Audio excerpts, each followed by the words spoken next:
The defining moment when I realized the center was in dire need of help is when we just about ran out of food. The day came where we didn't have enough bread for breakfast the next day, and our auto shipments had stopped, and everything stopped coming in.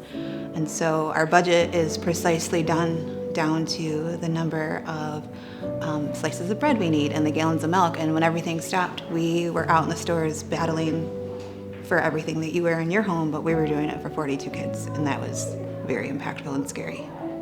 We had a skeleton crew, essentially. We were down to just a few essential workers. Of course, our youth specialists were there daily, and in the offices, people were working from home. A lot of people were furloughed, and in the midst of that, even I was at home at some points and then in the office a few days a week, and I knew then, this was a serious situation.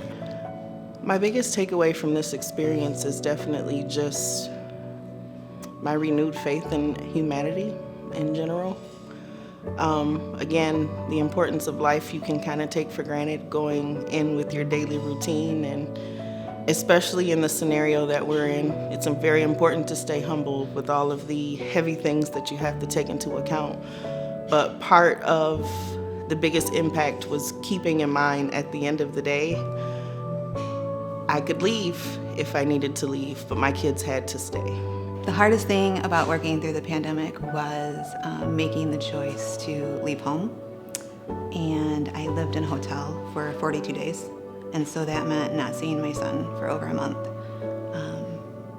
Not being able to hug my son for 42 days was really rough. So just not having that everyday exposure to the one person who I love more than anything, but also talking to him every day and him supporting me take care of our kids, that was pretty amazing. My biggest takeaway from this experience would be that there is nothing that we can't do if we work together.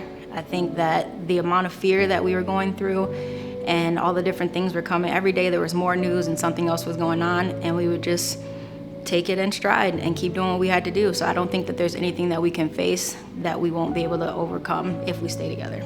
I always felt that the kids were going to be safe and that they were going to come through this without a problem, just because I know how hard the staff at Whaley works and that they go above and beyond to make sure that the kids will always be all right.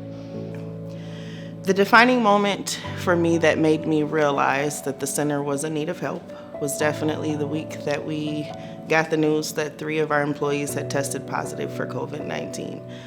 It was scary because, yet again, we're always big on making sure that we have proactive plans and we go out there. And this was one of those situations that made it super real, because not only did members of our family contract the virus, it definitely took its toll on our community that we have there. People were worried. They were scared to come into the world and interact. And by the world, I mean our world. There's one child in particular just looked at me and gave me a hug, but he had tears in his eyes. So I asked him what was wrong, and he just said, "Where were you?" I'm like, I was off, everything's okay. And he just started crying, and he went into the whole, "I thought you had the Rona."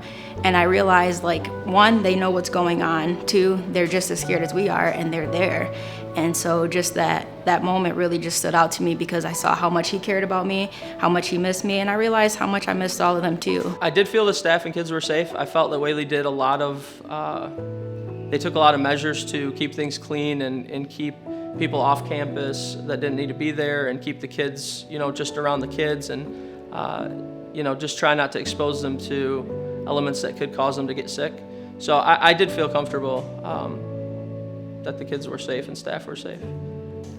The one thing that's gotten me through this is just the outpouring of support from my amazing coworkers, who I consider heroes, to my family and friends and the community. I mean, I've never felt more supported in my entire life. Everybody just wanted to step up any way that they could to make sure that my kids were okay. There's so much that can be done to help the center, and I would just encourage you to get involved in any way that you can. I mean, we're home for 42 kids, and so we always need mentors, we always need volunteers. We provide homes, so anything you provide to your kids is what we need for our kids too.